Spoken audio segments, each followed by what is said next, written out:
Speaking to MPs, including Mukono North Member Parliament Abdallah Kiwanuka, argued that bail is a human right, and denying suspects this right will be an abuse of human rights. Justice in the shortest time possible. Justice delayed is justice denied. The law has to take its course.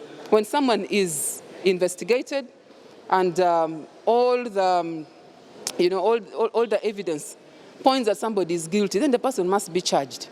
You wouldn't just allow the person to be out there. What if he commits more crimes? What you should be worrying the president. Why do you worry yourself about the bail? Your ability, the ability of the institutions to carry out investigations and convict the people, the suspects who have been charged. What happened to justice? Actually, the injustice which Mr. Museveni is trying to bring is the most injustice which should be dealt away with.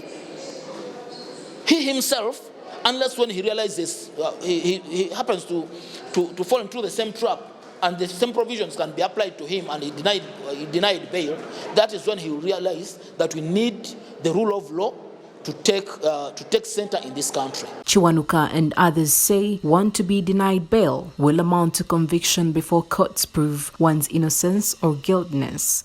The issue to do with the detention with the innocence is entrenched in our constitution, provided in Article 28 of our constitution, and it provides that every person is presumed innocent until proved guilty by a competent court. By a competent court. Investigation takes long.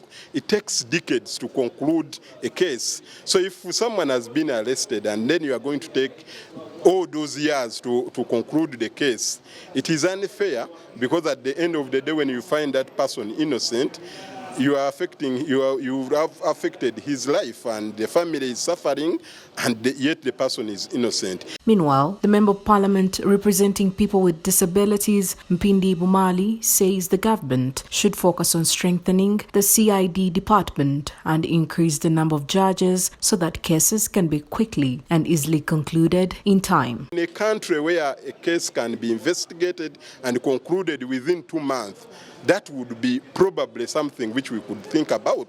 But these cases that can take 5 years without being resolved, you can't just say this person should be jailed and without bail. Should advocate for is to increase the number of judges, to increase the number of magistrates, to increase the number of courts across the country, so that when the person appears before court, he can be sure that within a week my case shall be concluded.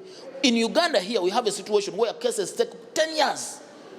What if that person has been innocent and has been on remand for more than 10 years? What will you compensate with that person? Godfrey Chiinji and Francis Lubega for BTM News Today. If you have your evidence against that person, the person is convicted. If you don't have evidence, the person is acquitted. The problem in our country today is that we want to put the cart before the horse.